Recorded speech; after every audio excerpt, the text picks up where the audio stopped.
Salut à tous, c'est le Delta Sport, 13e épisode de la saison, le dernier de l'année. On passe tout de suite au programme de l'émission avec le sommaire en images. Et au sommaire, ce soir, on reviendra sur la rencontre entre le Paris-Levallois et le BCM qui s'est conclue par une bagarre générale. Du côté du GBF, tout roule pour le moment, une seule défaite en 10 rencontres. On parlera également de terre de champions. Les sportifs gravelinois ont été mis à l'honneur par la mairie de Gravelines. En football, l'USG jouait un match en retard ce week-end face à Algrange. En DH, les Launois, eux, de leur côté, recevaient Saint-Omer. On parlera également de badminton avec un duel au sommet entre les deux leaders de la N2, à savoir Gravelines et Arras. En handball, l'USG se déplaçait à Saint-Valery. Sur le papier, un déplacement périlleux, mais vous verrez que les Gravelinois se sont bien battus. Et on commence avec l'événement du week-end. On parle de basket de proie. Le BCM était au Paris-Levallois, un match qui s'est terminé par une bagarre générale. On va le voir tout de suite en image avec nos confrères de l'équipe 21. C'est plutôt violent. Il est resté 7 secondes à jouer. C'est une altercation entre Yannick Boccolo et le Parisien Ewin qui déclenche l'incident. Le résultat final, lui, de la rencontre n'a toujours pas été homologué par la Ligue nationale de basket. C'était le Paris-Levallois qui menait à cet instant de 8 points face au BCM. Les sanctions, elles, sont tombées dans la journée de lundi. Elles sont lourdes, notamment pour le BCM, puisque Yacouba Diawara et Yannick Boccolo, Cyril Akpomeda sont suspendus à titre conservatoire de tout match de Pro A, et ça jusqu'au 26 décembre prochain. D'ici là, eh bien, ils ne joueront donc pas les matchs face à Limoges vendredi et face à Cholet la semaine prochaine. La commission de discipline se réunira, elle, le 26 décembre prochain pour décider donc d'une sanction vis-à-vis de ces 3 joueurs maritimes. On écoute tout de suite Hervé Bedelem, la réaction du directeur exécutif du BCM. Écoutez, notre étonnement est à la hauteur de ce qu'on vient de vivre. C'est-à-dire, on est encore abattu par cette bagarre qui a explosé à la fin de cette rencontre, et on ne comprend pas pourquoi il y aurait 3 joueurs du BCM qui puissent être suspendus. On a, avec Christian Monchot, Christophe Millois, disséqué image par image cette fameuse scène. Je regrette, mais Yannick Boccolo reçoit un coup de poing, n'en donne pas. Yacouba Diawara est présent pour séparer les antagonistes, mais en aucun cas il donne un coup de poing à qui que ce soit. C'est vrai que Cyril, à un moment donné, se lève pour donner un coup de poing à Williams qui est en train d'étrangler Hollande. Donc il a pris la défense de son collègue, de l'un de ses joueurs, puisqu'il est capitaine. Les joueurs sont suspendus de manière provisoire, mais je vais encore m'entretenir avec le président de la Ligue nationale de basket, Alain Béral. Il m'a dit qu'il faut attendre à des sanctions beaucoup plus graves. Ils ne vont pas s'arrêter à 3 matchs ou à 2 matchs. On est dans un cauchemar là pour le club. Les blessés, cette affaire, je ne sais pas où ça va finir, mais il faudra que les joueurs qui n'ont pas été sanctionnés, plus les espoirs qui feront le nombre, puisqu'on en a un manque de joueurs, eh ben, que dans la difficulté, ils serrent les coudes et ils se transcendent pour aller chercher les victoires qu'il nous faut pour sauver le club. Et là, je peux vous dire maintenant, l'objectif du BCM, c'est de rester en Pro A. Il n'y a pas d'autre objectif. Le maintien. Et on passe quand même aux résultats et classements de cette 11e journée de Pro A. Sachez que Limoges bat Chalon 98-88. Antibes va gagner sur le parquet de Cholet 67-81. Le Mans gagne face à l'Asvel 56-75. Paris-Levallois, BCM, on vous l'a dit, le résultat n'a pas été homologué. Orléans-Roanne 80-77. Le Havre-Dijon, c'est Dijon qui l'emporte 59-55. Ce soir, lundi, Pau-Nanterre. Demain mardi, Nancy-Strasbourg. Au classement, c'est toujours Orléans qui est leader avec 9 victoires, suivi de près par Limoges et Dijon à 1 victoire. Le Paris-Levallois, lui, est 8e avec 6 victoires en 11 matchs. De son côté, le BCM est à égalité avec Le Havre et Antibes, 14, 15 et 16. Autant dire que le BCM, sur le plan comptable, est dernier du championnat de Pro A avec 2 victoires. Dans une toute autre ambiance, on va continuer avec le basket, mais cette fois avec le GBF, la pré-nationale féminine, puisque les Gravelinoises caracolent en tête. Elles jouaient face à Dunkerque. Résumé de la rencontre. Le GBF conclut sa phase aller avec un derby face à Dunkerque, une victoire, et les Gravelinoises sont leaders à la trêve.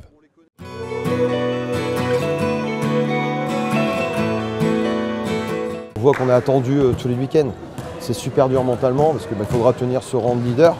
Et ça va se vérifier face au DMBC, car après avoir porté l'écart à plus de 20 points au cœur du 3e quart-temps, eh bien, les Gravelinoises vont accuser le coup et laisser Dunkerque revenir dans la partie. On est dans une situation où tous les week-ends maintenant, c'est pas qu'on veut gagner, mais on a peur de perdre. Et là, c'est flippant, quoi. Ça fait toujours peur. Je pense que n'importe quelle équipe, ça fait toujours peur quand l'équipe revient derrière. Mais au final, on reste concentré. On essaie de calmer un peu tout le monde et puis rester motivé jusqu'à la fin. Les Dunkerquoises sont de retour dans le match à l'aube du dernier quart-temps, 59-49. Une frayeur que les Gravinoises vont vite effacer. De 59 à 49, elles passent rapidement un 8-0 salvateur. 67-49, le match est plié. Le GBF ira s'imposer 78 à 62 face à Dunkerque. Les filles de Stéphane Dupas concluent l'année de la plus belle des manières avec une seule défaite au compteur en 10 rencontres. Je m'attendais pas à avoir une seule défaite, vraiment, honnêtement je m'attendais pas à avoir une seule défaite, mais derrière je me dis le groupe est bon, il y a moyen... Je me disais déjà en début de saison qu'il y a moyen de faire quelque chose avec cette équipe. Après là, une seule défaite sur toute la première phase, ça fait vraiment plaisir.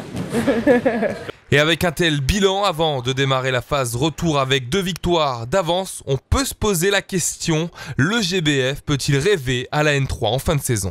Soit je la joue à Guiraud et je te dis que non, soit on est honnête avec nous-mêmes, on a 2 points d'avance sur le 3e. Et sachant qu'Armentières, pour l'instant, on ne peut pas accéder à la N3. Mais bon, 2 points d'avance, c'est rien. Donc il ne faut pas s'enflammer. On a un gros mois de janvier et début février. Voilà, je pense que la saison, elle va se jouer là. Maintenant, on n'a pas de pépin physique, ça c'est super important.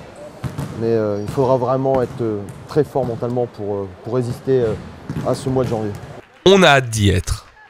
Bravo pour votre première début de saison, franchement. Sortir avec une défaite aujourd'hui, c'est quand même en début de saison, avec JB, si on aurait cru ça, c'est vraiment pas mal. Allez, 1, 2, 3, allez, profitez. Bonne douche chez les filles. Et les filles de Stéphane Dupas sont donc toujours leaders. Sachez également qu'en N2, l'UBGS a également conclu son année de la plus belle des manières en allant chercher une victoire à l'extérieur à Juvisy. Une victoire 72 à 89 à la fin de la phase aller. Les hommes de Yann-Millois sont tout simplement 5e de National 2. Allez, nous, on retourne à Gravelines. Fin d'année oblige, on va le voir en image. C'était l'édition 2013 de Terre de Champions. Une nouvelle fois, la mairie a mis à l'honneur les sportifs gravelinois qui ont fait l'année 2013. Et parmi eux, on retrouve notamment des habituels, images de Félix Sanche ou encore Marie Suitala en kitesurf. L'Aviron avec cette année le 400 barreur junior champion de France. Il y avait également Gravelines Triathlon qui est présent sur le poster. On a également le char à voile ou encore la natation. Et mis à part les sportifs couronnés comme Jérôme Ménard ou Jeanne Le Sang du côté de la natation, eh bien, la mairie a profité de cette cérémonie pour décorer Ludovic Évrard de la médaille de bronze de la jeunesse et des sports. On écoute Ludovic Évrard et on écoute également le maire de Gravelines, Bertrand Ringot. C'est un honneur, ouais, c'est une récompense par rapport à tout ce qui a été fait, enfin tout ce que j'ai fait, tout ce que la natation a apporté pour moi. Féliciter Ludovic Évrard pour cette médaille de bronze de la jeunesse et des sports que j'ai eu plaisir à lui remettre, puisque je le disais, il y a les dirigeants aussi.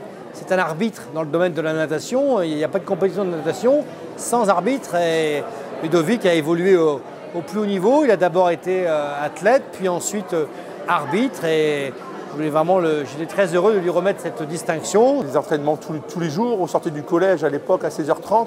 On partait à l'entraînement jusqu'à 18h30, 19h. Tous les jours, du lundi au vendredi, samedi, dimanche, compétition. Je suis entré en 77 au club, jusqu'en 90. Ensuite, il y a eu le break pour l'avenir professionnel qui doit se décider à un moment ou à un autre. Et ensuite, je suis revenu en 2003 quand mon garçon a commencé à apprendre à nager. Et puis, il s'est mis au club directement, prédisposé. Moi, est-ce que c'est génétique ou pas, ça, seul l'avenir nous le dira. Et pendant les cérémonies, il y a toujours des anecdotes. C'était le cas, une nouvelle fois, du côté de la mairie de Gravelines avec Raoul Defouy. Il y a quelques années, eh ben, il était en 6e, 5e, 4e, 3e. Direction, collège, gymnase Maurice Baude. Piscine à 5 heures. Bravo Jérôme, et t'as vu? Voilà comment on s'amène. Et pendant la cérémonie, une nouvelle est tombée, ça concerne le foot féminin, il faut bien tendre l'oreille. Regardez qui vient chercher le prix décerné à Maureen Bigot. Elle sera représentée par le nouveau président délégué au football féminin, M. Alain Quenet.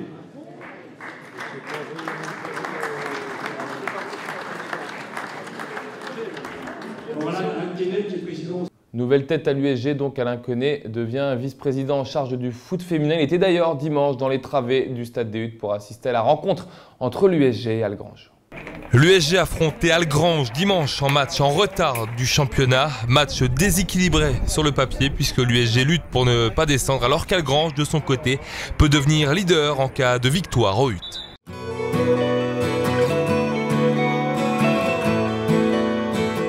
Et quelques minutes avant la rencontre, les joueuses découvrent leur nouveau président délégué au football féminin, Alain Quenet, mis en place pour stopper l'hémorragie. C'est également la première de Jean-François Azam au stade des Huttes. Il assistera à la rencontre en tribune, faute de licence. Jean-François Azam doit également faire avec les moyens du bord pour composer son équipe, certaines filles ayant décidé d'arrêter suite au départ de Jo Westenlink. C'est des filles, c'est des autres filles qu'il nous faut parce qu'on a un effectif assez réduit et on ne va pas tenir comme ça toute la saison.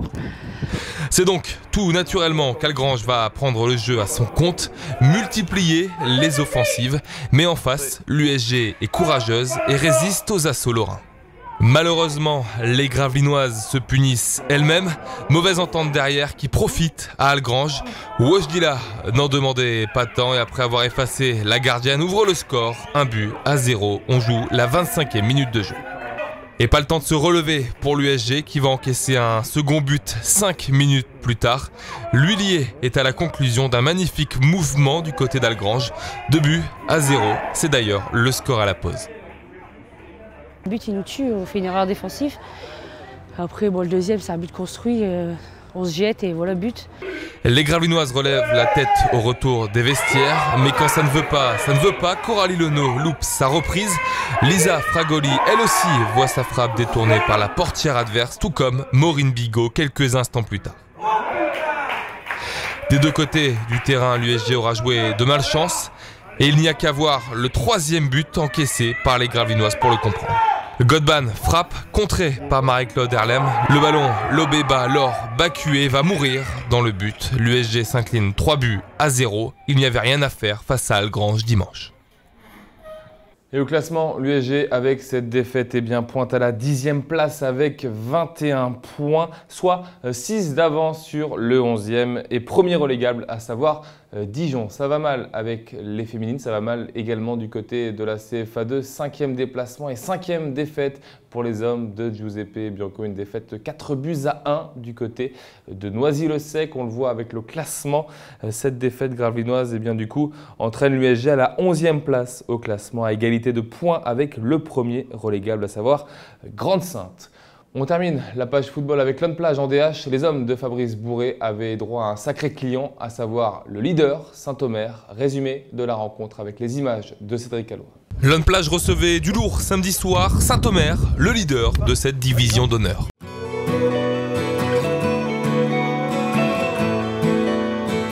Et Geoffrey Debette et ses partenaires avaient une petite idée derrière la tête pour gêner les Audomarois. C'était d'être patient, d'être bien en bloc. On avait prévu, on a su patienter et puis surtout on a été quand même présent dans les duels, dans l'agressivité, on a tous été concernés, on s'est battu jusqu'au bout, le résultat est là. Car après avoir fait le dos rond en première période, après avoir également vu la transversale repousser un coup franc Audomarois en début de seconde période, eh bien les Launois vont réussir le coup parfait après l'heure de jeu. Debette est à la baguette, la passe est destinée à Kevin Auchard qui s'en va ouvrir le score, 1-0. Lone Plage vient de taper fort en faisant chuter le leader Saint-Omer. Important parce que des victoires on n'en a pas eu beaucoup depuis le début de la saison, on a gagné simplement contre Saint-Amand. Et puis dans la position dans laquelle on était, jouer les premiers, c'était pas facile, hein. Ils ont quand même une bonne équipe qui joue bien au ballon. Et donc pour le moral ça fait vraiment beaucoup de bien. Et au classement, on le voit tout de suite en image. Lone reste au 13e et premier relégable avec 17 points, soit une unité de moins qu'Avion juste devant. Rappelons également que les Launois ont des matchs de retard à jouer. Le classement est donc un peu tronqué pour le moment. Place au badminton. Maintenant, on va parler de N2. Il y avait un match entre leaders ce week-end entre l'USG et Arras, deux équipes invaincues. On va le voir en images. Et malheureusement, l'USG n'a pas fait le poids, battu 6-2 au meilleur des 8 rencontres proposées. Il y avait des simples dames, des simples hommes, des doubles mix ou encore des doubles masculins et des doubles féminins. Ça se passait samedi soir à la salle Maurice Bode. Et pour Mathias Roussel et Maxime Dumont, joueurs de cette équipe de Gravelines, eh bien, la défaite est logique. Arras était trop fort, on les écoute. Frustrant, mais on s'y attendait un petit peu, il fallait des exploits un petit peu de tout le monde. On savait vraiment qu'il fallait tout donner. Malheureusement, on n'a pas trop réussi à faire la perf, à créer la surprise, donc c'est dommage. Ils sont au-dessus sur le papier, je veux dire, à chaque nous on doit créer l'exploit. Sur le papier, ils sont au-dessus, donc c'est petit détail, mais le niveau est aussi un petit peu au-dessus de nous, faut pas se le cacher. Allez, direction le handball maintenant pour finir l'émission. L'USG était à Saint-Valery en co-leader de cette Nationale 2. Résumé de la rencontre avec Michel Viard et Bernard Duda. A priori, cette rencontre entre le 1er et le 8e de la Nationale 2 s'annonçait déséquilibrée sur le papier, mais sur le parquet, le match a été on ne peut plus serré.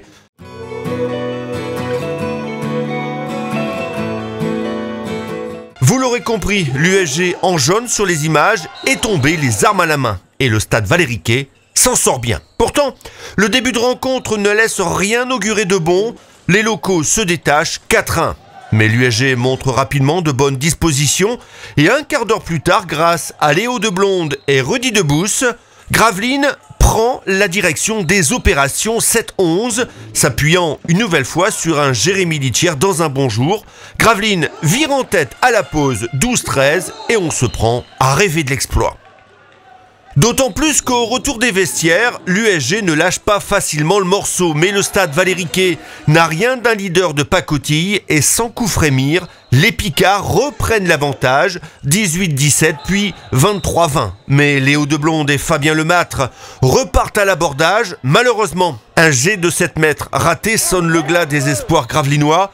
Le stade Valéry-Quay, sentant que les Maritimes avaient pris un petit coup dans la casquette avec cet échec, enfonce le clou. 31-28, ce sera le score final. On écoute Jérémy Lagouche. Je pense qu'on n'a pas à rougir sur le match. Maintenant, on fait un très beau match, encore une fois, contre une très belle équipe. Ça se joue à quelques détails. Une petite faute à la fin, un ballon qu'on ne marque pas pour passer devant. Je pense que voilà, maintenant, il faut qu'on reste sur cette lignée. Il faut qu'on règle quelques détails. On fait un match la semaine dernière catastrophique. Cette semaine, on fait un match presque parfait. Il faut qu'on gagne les concurrents directs. Et puis, tout ira bien pour nous. Maintenant, ce soir, on n'a pas à rougir. Résultat et classement de cette nouvelle journée de N2, c'est tout de suite en images et en tableau avec Michel Viard. Dans les autres résultats de cette journée de championnat, signalez donc la victoire de Torcy face à Amiens 29-28.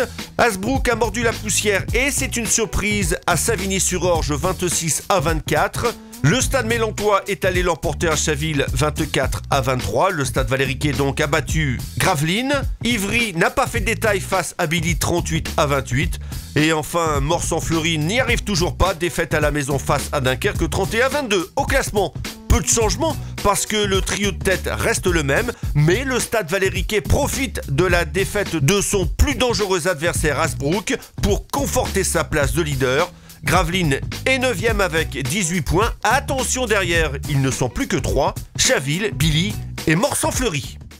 Voilà, c'est là-dessus que se conclut ce nouveau numéro du Delta Sport, le dernier de l'année. On se retrouve bien sûr ensemble en janvier pour continuer à parler de sport sur le Sivom de l'A. Bonne fête à tous, bonne soirée, salut.